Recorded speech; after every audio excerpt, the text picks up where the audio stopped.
बिस्मिल्लाहिर्रहमानिर्रहीम। अस्सलाम वालेकुम स्टूडेंट्स, हम बात करेंगे आज लिपिड्स की डाइजेशन और अब्जॉर्प्शन की। लिपिड्स जिस तरह के हमें पता है, triglycerides, fatty acids, phospholipids, glycolipids, sterols, carotenes and fat soluble vitamins, ये सारे कंपाउंड लिपिड्स की कैटेगरी में आते हैं।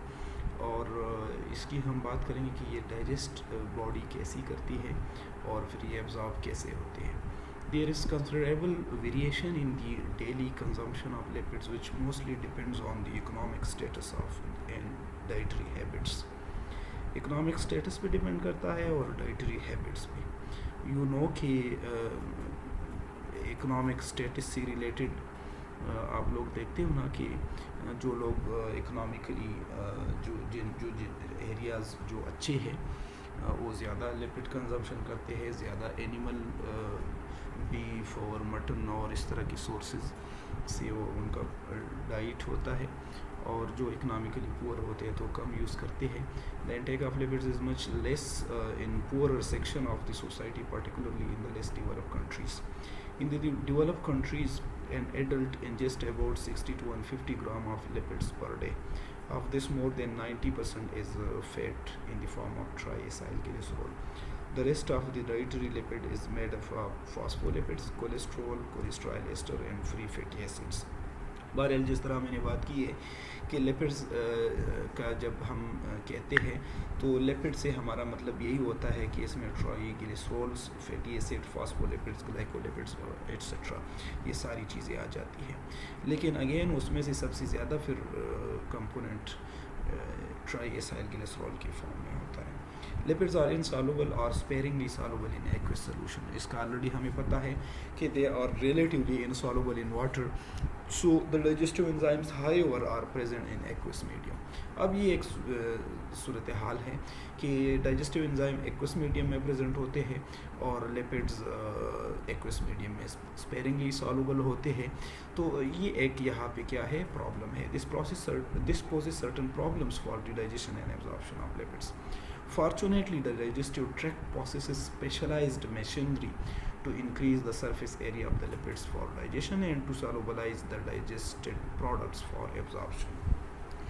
यहाँ पे डाइजेस्टिव ट्रैक्ट में क्या है, गॉल ब्लैडर है और वहाँ यू नो कि लीवर से बाइल सिक्रीट होता है और उस बाइल में क्या होते हैं, बाइल एसिड्स और बाइल साल्ट्स होते हैं। ठीक है ना। Bile acid for example cholic acid या फिर छिनोडिऑक्सीखोलिक एसिड, ये बाइल एसिड्स हैं। ये क्या करते हैं, they cause emulsification of the lipid. तो उस अब इमल्सिफिकेशन क्या है, emulsification basically two immiscible substances को, जिस तरह एक एक्वस फेज है और एक क्या है लिपिड फेज है, ये दोनों वैसे ऑर्डिनरी कंडीशन में क्या है इमिसेबल है। तो इन बाइल एसिड्स और साल्ट्स के एक्शन से ये दोनों क्या हो जाते हैं, ये मिसेबल हो जाते हैं, सॉल्युबलाइज हो जाते हैं। इसको हम क्या कहते हैं, इमल्सिफिकेशन कहते हैं। तो इस इमल्सिफिकेशन के प्रोसेस के बाद ये लिपिड्स क्या इसका डाइजेशन इजी हो जाता है, डाइजेस्टिव एंजाइम इसके ऊपर एक्ट कर लेते हैं। Minor digestion of the lipids in the stomach. Stomach contains gastric lipase which can degrade fat containing short chain fatty acids at neutral pH. The digestion of lipids in the stomach of an adult is almost negligible since lipids are not emulsified and made ready for lipase action. Stomach में क्या है, इनका digestion negligible है क्योंकि उस pH पे gastric lipase क्या करता है, कुछ न्यूट्रल कुछ शॉर्ट चेन फैटी एसिड्स को डिग्रेड कर सकता है। Further the low pH in the stomach is unfavourable for the action of gastric lipase. In case of infants, the milk fat with short chain fatty acid can be hydrolyzed by gastric lipase to some extent.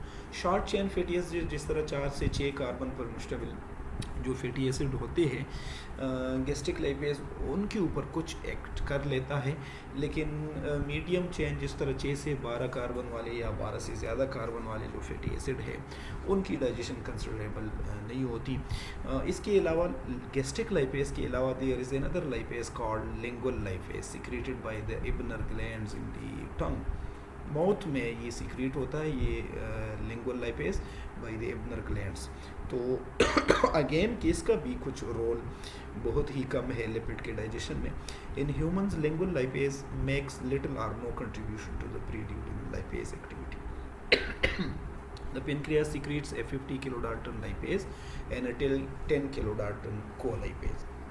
अब lipase क्या करता है, lipase के साथ एक 10 किलोडाल्टन का कोलाइपेज भी secrete होता है जो कि एंकरिंग का काम करता है। लाइपेज को लिपिड मॉलिक्यूल्स के साथ क्या करता है, एंकर करता है, अटैच करता है। The pancreatic colipase binds to the triacyl glycerol surface with the help of the bile acids and anchors pancreatic lipase.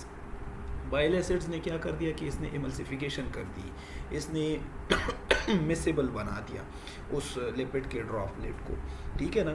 उसके बाद फिर ये क्या करते हैं, ये कोलाइपेज एंकरिंग करता है किस चीज़ का, लाइपेज का इस लिपिड के ड्रॉपलेट के साथ। In the absence of colipase bile acid remove pancreatic lipase from the lipid surface and thereby inhibit lipolysis. Emulsification क्या है? It occurs by the three complementary mechanism.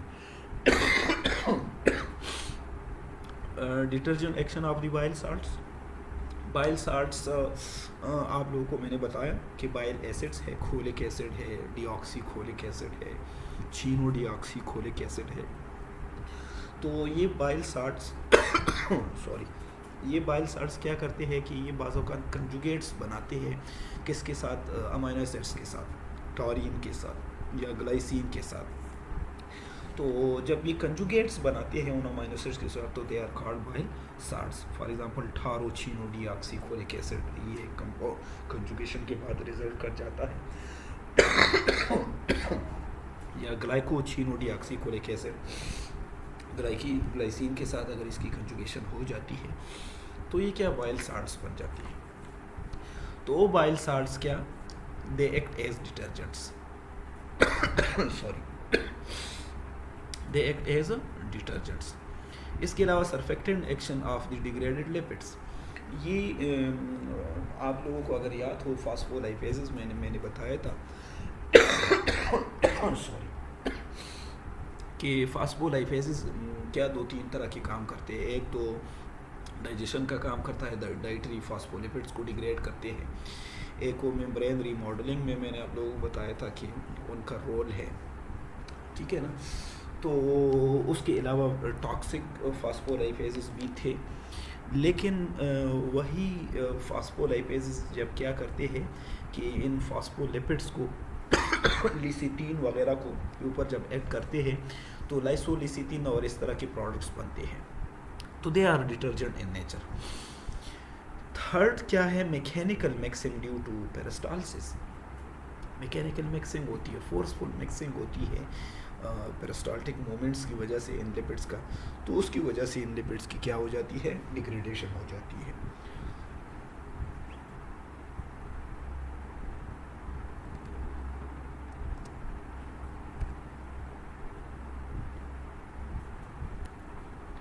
So detergent action था इन bile salts का, और जिस तरह के मैंने बता दिया कि ये क्या होते हैं, बाइल एसिड्स की जब कंजुगेशन हो जाती है इन ग्लाइसिन या फॉर एग्जांपल टॉरिन के साथ, तो they become bile salts and they cause emulsification of these lipids and they are also detergents in nature. तो यहाँ पे क्या होता है कि bile salts are the biological detergents synthesized from cholesterol in the liver. ज़ाहिरी बात है, गाल ब्लैडर में मैंने बताया कि बाइल की सिंथेसिस लीवर में बाइल की सिंथेसिस होती है, गाल ब्लैडर में आके स्टोर होता है और उसमें कोलेस्ट्रॉल से फिर इस इन बाइल साल्ट्स की सिंथेसिस होती है. They are secreted with bile into the duodenum. Bile salt possesses steroid nucleus, the side chain of which is attached to either glycine or taurine. तो ये टारोक्होलिक एसिड या फिर ग्लाइकोखोलिक एसिड, ये क्या, they are conjugated salts. Bile salts are the most effective biological emulsifying agents. They interact with lipid particles and the aqueous duodenal contents and convert them into smaller particles or emulsified droplets. The initial digestive products of the lipids, free fatty acids and monoacylglycerol, promote emulsification. These compounds along with the phospholipids are known as surfactants. ये phospholipids ये degradation के products lipids के, they act as surfactants. Surfactants get absorbed to the water lipid interfaces and increase the interfacial area of the lipid droplets. Thus, the initial action of the enzyme lipase helps in further digestion of the lipids. यहाँ पे फास्फोलाइपेजेस की भी again दो types है. एक pancreatic फास्फोलाइपेजेस है और दूसरे लाइसोसोमल फास्फोलाइपेजेस है. पेनक्रियाटिक फास्फोलाइपेजेस क्या करते हैं, they are deliver to the small intestine and degrade dietary phospholipids, जबकि lysosomal phospholipases they degrade the phospholipids components of the cell membrane.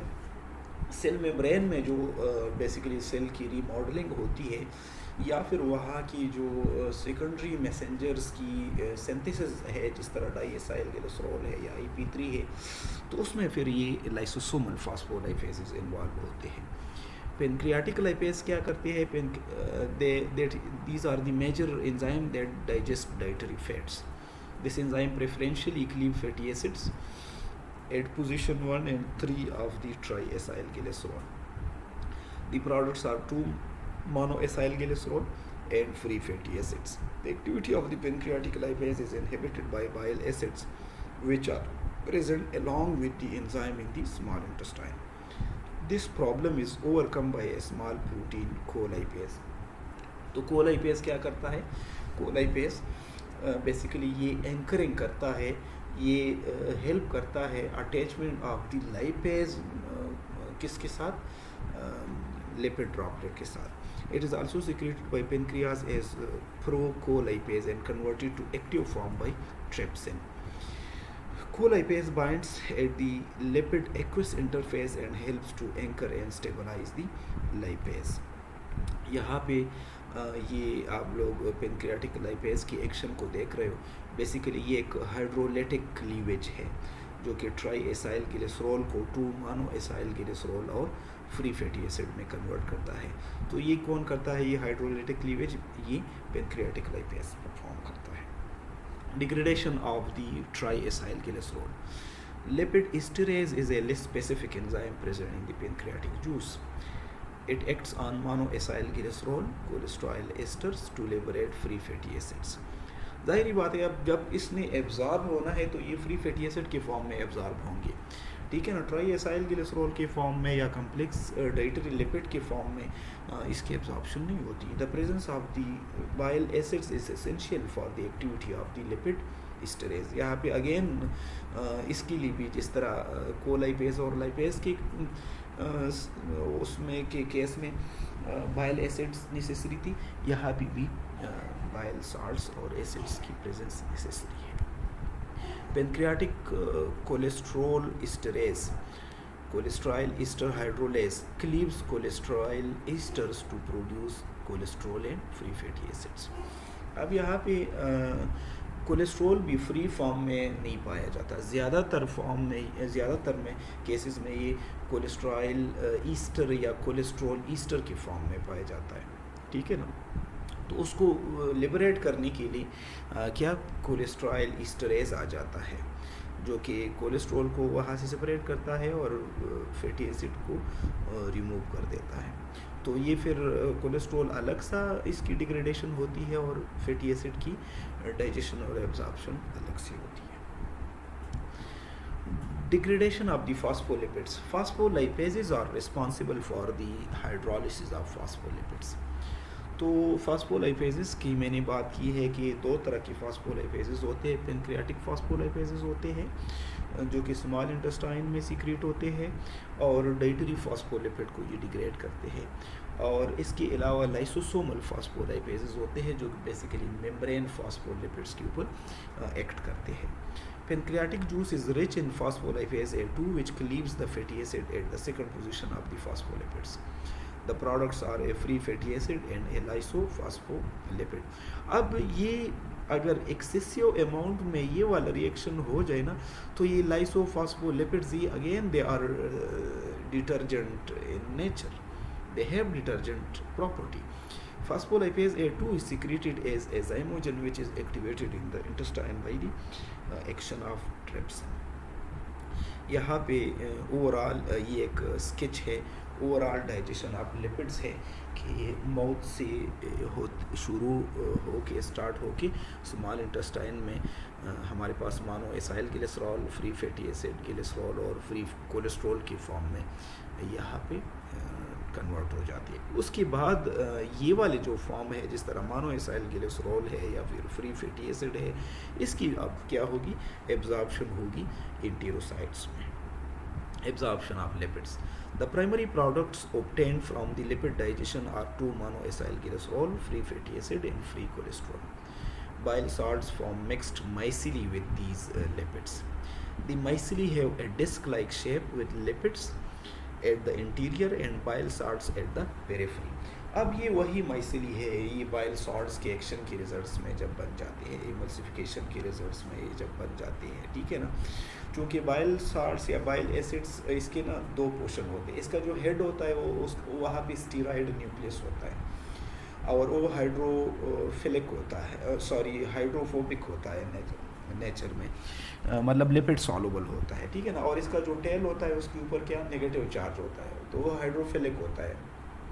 तो इस तरह ये कहलाता है एम्पीफेटिक मॉलिक्यूल। ये बाइल एसिड्स का या बाइल सॉल्ट्स का ये मॉलिक्यूल क्या कहलाता है, एम्पीफेटिक मॉलिक्यूल कहलाता है। तो उस एम्पीफेटिक नेचर की वजह से ये क्या है, ये इमल्सिफिकेशन काज करता है और ये मिसेबल होता है एक तरफ से लिपिड के साथ और दूसरी तरफ से क्या एक्वस फेज में जो लाइपेजेस प्रेजेंट है उसके साथ। तो इस तरह ये क्या करता है, फैसिलिटेट करता है इन लिपिड की डाइजेशन को। The hydrophilic groups of the lipids are oriented to the outside and the hydrophobic groups to the inside. In this fashion, the bile salt micelle exert a solubilizing effect on the lipids.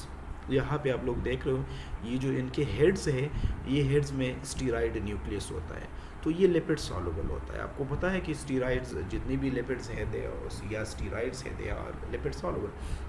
और ये tales यहाँ भी क्या है, ये hydrophilic in nature है, इसके ऊपर नेगेटिव आप लोगों को चार्ज है। तो दरमियान में ये येलो जो आप लोगों को नज़र आ रहा है ये एक लिपिड का या फैट का क्या है, एक ड्रॉपलेट है और ये लिपिड ये बाइल एसिड्स इस तरह इसके सराउंड कर जाते हैं, ठीक है ना। तो ओवरऑल इसके रिजल्ट में दिस इज कॉल्ड इमल्सिफिकेशन। ये लिपिड ड्रॉपलेट क्या हो जाता है, ये वाटर सॉल्युबल बन जाता है। Mechanism of lipid absorption. अब डाइजेशन आप लोगों ने देखी है, अब एब्जॉर्प्शन किस तरह इसकी होती है। The mixed micelles serve as the major vehicles for the transport of lipids from the intestinal lumen to the membrane of the intestinal mucosal cells, the site of lipid absorption. अब इस mixed माइसिली में जिसमें free cholesterol भी है, जिसमें मोनोएसाइल glycerol भी है, जिसमें फ्री फैटी एसिड्स भी है, ठीक है ना, ये एक माइसिली है। अब इस माइसिली ने क्या होना है, अब्जॉर्ब होना है across the membrane of the enterocyte. The lipid components pass through the unstead fluid layer and are absorbed through the plasma membrane by diffusion. Simple diffusion यहाँ चूँकि इंटेस्टिनल ल्यूमन में इनकी कंसनट्रेशन ज़्यादा है, डाइटरी सोर्स से आया हुआ है।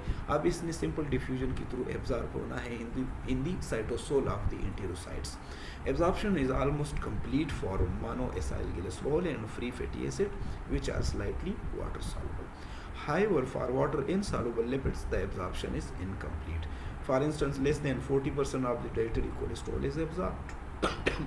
Less than 40% dietary cholesterol absorb होता है। तो शायद उसका एक मैकेनिज्म यही है कि हमारी बॉडी ऑलमोस्ट हमारी बॉडी की जितनी नीड है तो उसका 75% पोर्शन कोलेस्ट्रॉल का ये हमारी बॉडी खुद बनाती है, लीवर में इसकी सिंथेसिस होती है, और रिमेनिंग 25% ये एक्सोजेनस सोर्स से लेती है। यहाँ भी ये अब मिक्स्ड माइसिली है। इस मिक्स्ड माइसिली में यू नो कि उसमें फ्री फैटी एसिड है, मोनोएसाइल ग्लिसरॉल है, कोलेस्ट्रॉल है, free cholesterol.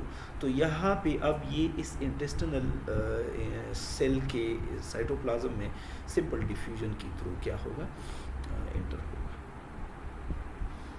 Abnormalities of lipid digestion and absorption. The GIT possesses an efficient system for the digestion and absorption of lipids. आप लोगों ने देख लिया कि लिंगुअल लाइपेजेस है, फिर गैस्ट्रिक लाइपेजेस है, फिर पेनक्रियाटिक लाइपेजेस है, ठीक है ना, फिर बाइल एसिड्स हैं, बाइल सॉल्ट्स हैं। इन सब की कलेक्टिव एक्शन से लिपिड की एब्जॉर्प्शन बहुत ही एक एफिशिएंट वे से होती है।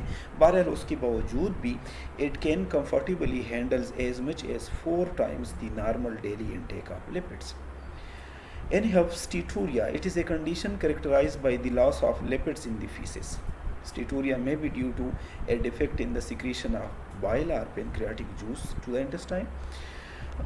मसलन बाइल जूस की वहाँ पे सपोज बाइलरी ऑब्स्ट्रक्शन है, ठीक है ना, कॉमन हेपेटिक डक्ट जो है उसकी ऑब्स्ट्रक्शन है, या फिर पेनक्रियाटाइटिस है, उसकी वजह से सफिशेंट अमाउंट में ये पेनक्रियाटिक जूस सिक्रीट नहीं हो पा रहा, ठीक है ना, या फिर फॉर एग्जांपल ट्रॉमा की वजह से ये पेनक्रियाज या फिर इसमें इन्फ्लेमेशन हो गई, ठीक है ना, या फिर सर्जिकल किसी भी रीज़न की वजह से पेनक्रियाटाइटिस अगर हो जाता है तो पेनक्रियाटिक जूस की सिक्रीशन क्या कंप्रोमाइज़ हो जाती है। Impairment in the lipid absorption by the intestinal cells. Steatorrhea is commonly seen in disorders associated with pancreas, biliary obstruction, severe liver dysfunction, etc. ठीक है ना, तो इन सब कंडीशन में क्या होगा कि बाइल साल्ट्स सिक्रीट नहीं होगी और उसके साथ साथ पेनक्रियाटिक जूस सफिशेंटली सिक्रीट नहीं होगा, ठीक है ना। तो जब वो नहीं होगा तो लिपिड की डाइजेशन क्या होगी, पुअर डाइजेशन होगी। पुअर डाइजेशन होगी तो एब्जॉर्प्शन प्रॉपर या एफिशिएंट नहीं होगी। एब्जॉर्प्शन सही तरह से नहीं होगी तो अनडाइजेस्टेड फैट्स या लिपिड्स इसकी फिर सिक्रीशन होती है स्टूल में, and that condition is called steatorrhea. इसके अलावा उसके साथ एक अनदर एबनॉर्मलिटी एसोसिएटेड है cholesterol stones, gall bladder stones. Cholesterol stone formation in the gallbladder or gallstones is a frequent health complication. It is found more frequently in females than in males, often in association with obesity. Cholesterol gallstones are formed when liver secretes bile containing phospholipids, bile acids, supersaturated with respect to cholesterol.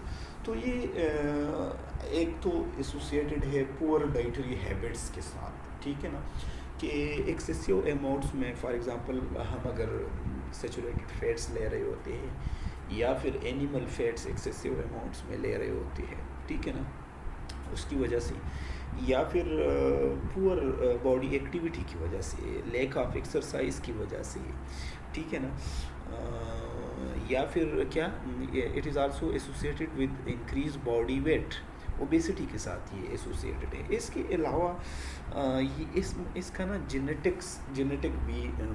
Genetics का भी इसमें बहुत बड़ा role है। कुछ families में ये चीज़ ना जेनेटिकली रन करती है, इनहेरिटेड होता है। तो ये दो कंडीशंस इन लिपिड्स की डाइजेशन के साथ एसोसिएटेड थी, इनकी एबनॉर्मलिटी